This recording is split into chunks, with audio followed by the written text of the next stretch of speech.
आपको प्रोटेस्ट से जुड़ा हर अपडेट दिखा रहा है साथ साथ। लेकिन ये जो प्रोटेस्ट है इसमें नन्हे बच्चे भी आपको कहीं ना कहीं खेलते कूदते हुए दिख जाएंगे। दिल्ली के जंतर मंतर पर कॉकरोच जनता पार्टी के प्रोटेस्ट को आज 9वां दिन है, जबकि सोनम वांगचुक की हंगर स्ट्राइक को दूसरा दिन।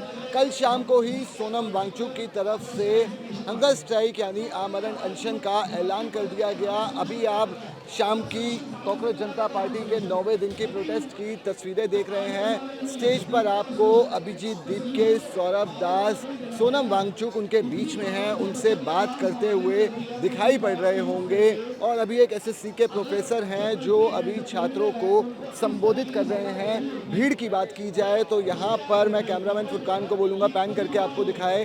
भीड़ अभी भी जो प्रोटेस्टर्स हैं भीषण गर्मी में भी वो जंतर मंतर पर लगातार जुटे हुए हैं। डायनामाइट न्यूज़ भी इस प्रोटेस्ट को कवर कर रहा है और आपको प्रोटेस्ट से जुड़ा हर अपडेट दिखा रहा है साथ साथ। लेकिन ये जो प्रोटेस्ट है इसमें नन्हे बच्चे भी आपको कहीं ना कहीं खेलते कूदते हुए दिख जाएंगे। प्रोटेस्ट का 9वां दिन है, सोनम वांगचुक के हंगर स्ट्राइक का दूसरा दिन है। कुछ प्रोटेस्टर्स से बात करते हैं, कहाँ से वो आए हैं और किस तरीके से सपोर्ट कर रहे हैं। आप कहाँ से हैं दिल्ली में और किस तरीके से कॉकरोच जनता पार्टी के इस प्रोटेस्ट में अपना सपोर्ट दे रहे हैं? हेलो सर, मैं गौरव हूँ। I am a college student, BTech कर रहा हूँ सीएस से। एंड मैं मतलब सपोर्ट कर रहा हूँ सीजेपी का, because they are aligned with a good objective, right.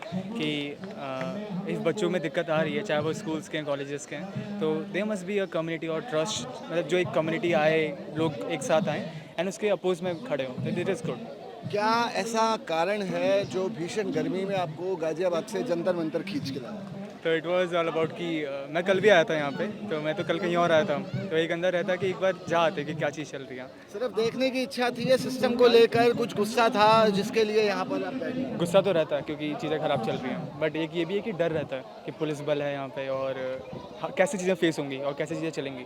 तो कल मैं आया था, कल तो थोड़ा सा डर था मुझे, तो कल मैं तो ऐसे आ गया, बट आज ये था कि आज रात रुकेंगे यहाँ पे, थोड़ा सपोर्ट करेंगे। हाँ, और भी स्टूडेंट्स मेरे साथ हैं। आप कहाँ से आए हैं, क्या नाम है आपका? जी, मेरा नाम पारस है और मैं गाज़ियाबाद से आया हूँ। और जैसे गौरव बता रहे हैं कि काफ़ी हमारा गुस्सा है सिस्टम को लेकर और हमें लगता है ऐसी एक कम्युनिटी होनी चाहिए जिस पे कि जो स्टूडेंट्स के डाउट्स है, स्टूडेंट्स की दिक्कतें है, वो हम उठा सकें और गवर्नमेंट तक पहुँचे और वो इस पर कुछ जवाबदारी हो, उनकी कोई अकाउंटेबिलिटी हो, वो इस पर कुछ करें। So yes. प्रोटेस्ट का 9वां दिन है, अभी तक सरकार की तरफ से कोई बात करने आया नहीं है, क्या लगता है? मुझे यही लगता है कि अभी थोड़ा सपोर्ट बढ़ना चाहिए लोगों की तरफ से। जैसे लोग हैं, कोई सपोर्ट, जो सपोर्ट हमें दिख रहा है वो काफ़ी कम है। अगर सपोर्ट थोड़ा बढ़ेगा, मेन मीडिया कुछ दिखाएगी, तभी कुछ हो सकता है। अगर सपोर्ट ऐसी रहा तो आई थिंक कि कुछ ज़्यादा वो होने वाला है नहीं, ना धर्मेंद्र प्रधान जी रिज़ाइन करने वाले हैं। कल जैसे ही सोनम वांगचुक ने अपने आमरण अनशन का हंगर स्ट्राइक का ऐलान करा, दिल्ली पुलिस की तरफ से जंतर मंतर के पानी को काट दिया गया। अच्छा, पानी काट दिया गया है, तो आप देख ही रहे हैं कि हम कैसी उसमें जी रहे हैं, कैसी डेमोक्रेसी है। इससे अच्छी तो डिक्टेटरशिप ही होती है जैसी डेमोक्रेसी में हम जी रहे हैं। जी, मैं यहीं से दिल्ली से। दिल्ली से आए हो, क्या कारण खींच के लाया जंतर मंतर पे आपको? सर, ये जो बच्चों की जान गई इसलिए हम भी चले आए, हमारे जैसे लोग और ना कोई जाए। उनकी माँ बाप मेहनत करते हैं, हमें पढ़ाते लिखाते हैं। आवाज़ बुलंद कीजिए, जनता सुने आपको। उनका हम हौसला बनते हैं, माँ बाप हमसे ही उम्मीद लगाते हैं, तो हम अगर ऐसे ही बैठे रहे, आजकल नहीं आए तो फिर ऐसे कई और एक हमारे उत्तराखंड से भी साथी हैं जो हमें रोज़ाना यहाँ पर मिलते हैं। आज तो आपको कम गर्मी लग रही होगी, आज आपका पोस्टर आपको कम गर्मी दे रहा होगा, आज मौसम थोड़ा मेहरबान।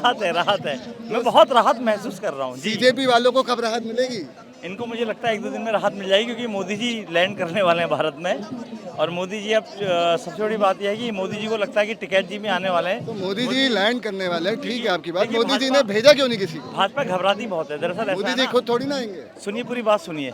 अब जल्दी ही मंत्रिमंडल में फेरबदल कर दिया जाएगा, मुझे ऐसा विश्वास है जी। अगर मैं ये कहूँ कि धर्मेंद्र प्रधान की जगह निर्मला सीतारमण को शिक्षा मंत्रालय मिल जाता हाँ है, हाँ, तो समस्या सुलझ जाएगी?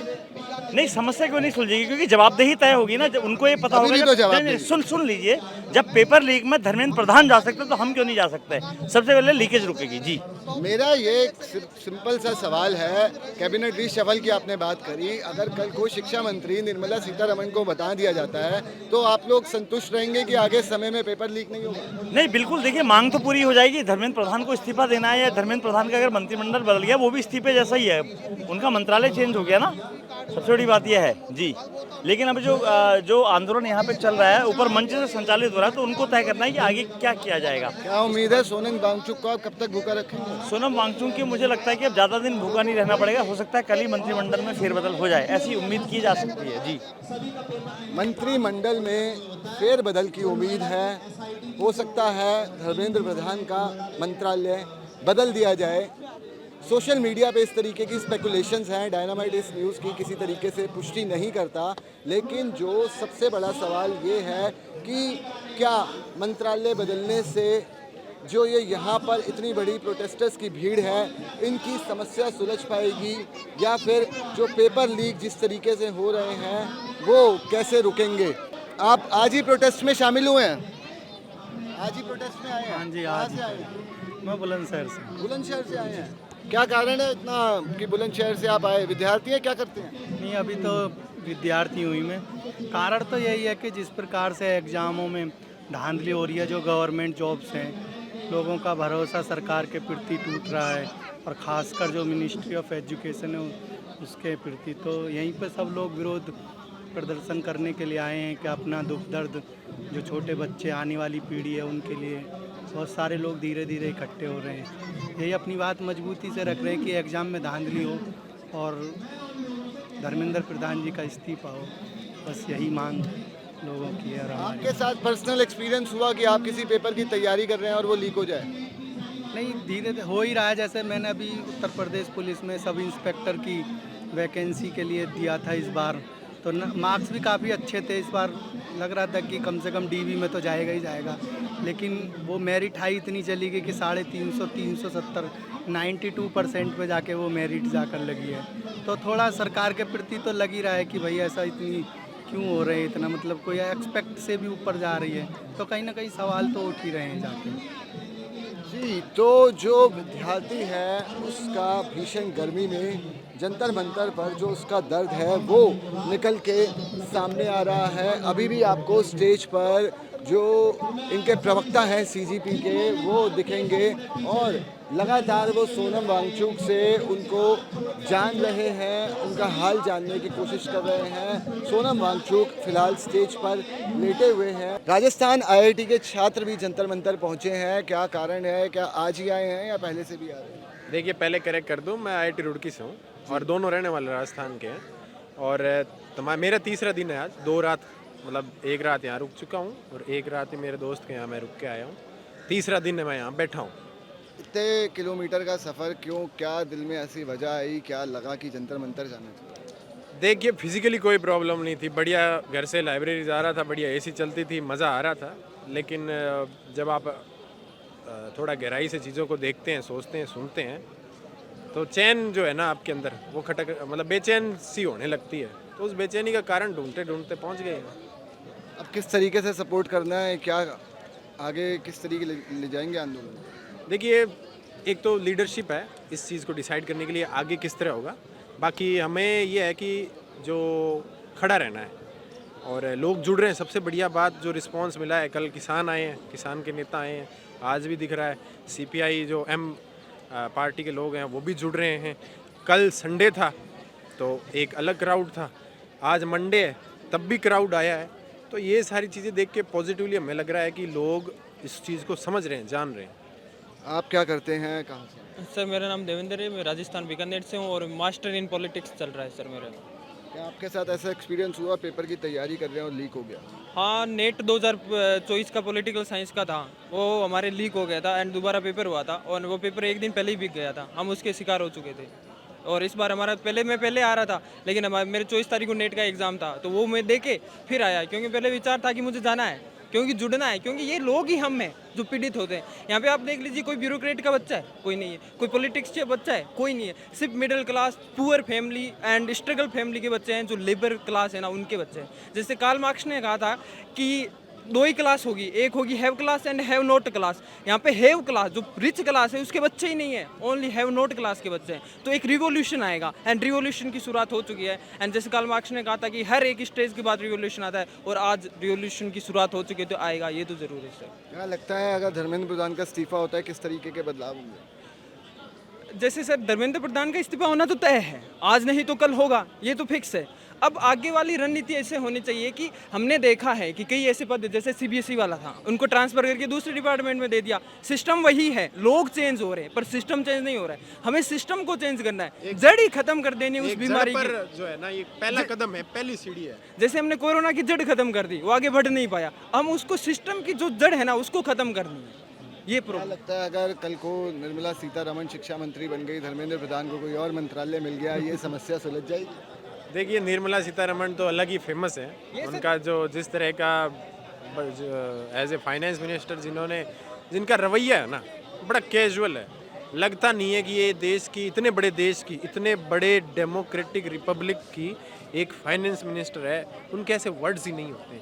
इतना कैजुअली चीज़ों को लिया जाता है, जैसे जो वो देख रही हैं, जैसा वो सोच रही हैं, वैसा ही उनके एक मनगढ़ंत देश है। तो ये कैजुअलिटी तो मुझे नहीं लगता ख़त्म होगी। जिस तरह ये हैं वो चेंज होके आएंगे, उनमें भी ऐसी कोई क्वालिटी वाली बात तो है नहीं। नहीं सर, एक मैं आपको एक सवाल पूछता हूँ, आपको बीमारी है, ठीक है, आप क्या करोगे? सबसे स्पेशलिस्ट डॉक्टर के पास जाओगे? हाँ, आपको आंख की बीमारी है, आप सबसे आई स्पेशलिस्ट के पास जाओगे। आपको पढ़ना है, आपको मतलब आपको स्टडी नहीं आती, आप सबसे स्पेशलिस्ट टीचर के पास जाओगे। जब पूरा देश बीमार पड़ा है तो हम स्पेशलिस्ट क्यों नहीं खोज रहे? हम किसे पॉलिटिशियन मानते हैं? एक नेता जो वोटर को अट्रैक्ट कर सके, दैट इज द पॉलिटिशियन। पर अरिस्टोटल ने क्या कहा था? पॉलिटिशियन वो नहीं है जो अट्रैक्ट कर सके, the quality of being to rule the democratic peoples, वो। अब जैसे हमें स्पेशलिस्ट चाहिए एजुकेशन, आप हमारे एजुकेशन में धर्मेंद्र प्रधान जी है। स्पेशलिस्ट की बात कर रहे हैं, मोदी जी कहते हैं मैं सेवक हूँ। यही तो प्रॉब्लम है सर। आप धर्मेंद्र प्रधान है, उनके आप क्वालिफिकेशन देखिए, उन्होंने मास्टर ऑफ आर्ट्स मतलब एंथ्रोपोलॉजी में मास्टर कर रखी है। अब वो बंदा क्या जानेगा कि नीट के पेपर कैसे होता है? वो बंदा एक स्पेशलिस्ट फील्ड नहीं है ना एजुकेशन की। हम नेता ही उन लोगों को बना देते हैं जो हर एक रूट से आ रहे हैं। जैसे आप एनईपी की बात करते हैं, नेशनल एजुकेशन पॉलिसी की, आप बताइए, नेशनल एजुकेशन पॉलिसी 6 साल हो गए आज, हम उस भारत की बात कर रहे हैं कि हम 2047 तक डेवलप बन जाएंगे। राजस्थान में पिछले 6 महीने में एक स्कूल गिरी थी, 50 बच्चों के चिराग बुझ गए। आप नेशनल एजुकेशन पॉलिसी की बात करते हैं, वो कैसे आएगी? स्पेशलिस्ट ही नहीं है आपके पास, आप नेता ही उन लोगों को बना रहे हैं जो है, अब क्या ही बोले, उनके लिए शब्द नहीं है हमारे पास, तो कैसे बदलेंगे? सिस्टम यही है, हमको एक स्पेशलिस्ट चाहिए जो इस बारे में सोच सके, और वो है ही नहीं हमारे पास। हम कंपेयर करते हैं यूएसए से, यूएसए में जाके देखिए कौन बनता मिनिस्टर। सभी के मन में यही उत्सुकता है कि किस तरीके से सोनम वांगचुक की जो भूख हड़ताल है वो खत्म होगी और ये जो प्रदर्शन है वो समाप्त होगा। लेकिन जो इसके अंदाजे हैं वो कहीं ना कहीं अभी लगा पाना मुश्किल होगा कि आखिरकार कब कोई सरकार का नुमाइंदा इनके पास आता है या फिर धर्मेंद्र प्रधान की मिनिस्ट्री को बदला जाता है, जिसके बाद सोनम वांगचुक अपनी भूख हड़ताल खत्म करेंगे। चर्चा ये भी थी कि सीजीपी के जो फाउंडर हैं अभिजीत दीपके और जो एक नेहा है वो भी इनके साथ भूख हड़ताल पर बैठेंगी। लेकिन फिलहाल सोनम वांगचुक ही अकेले जंतर मंतर पर भूख हड़ताल किए हुए हैं। पीछे एक छत्तीसगढ़ का बीएससी का छात्र भी है, वो भी पिछले 5 दिन से भूख हड़ताल पर है, मौन धारण किए हुए हैं। और इन सभी को यही उम्मीद है कि सरकार आके हमसे मध्यस्थता करे, बात करे और जिस तरीके से जो पेपर लगातार लीक हो रहे हैं उन पे रोक लगे। वीडियो जर्नलिस्ट फुरकान के साथ रोहित गोयल, डायनामाइट न्यूज़, जंतर मंतर।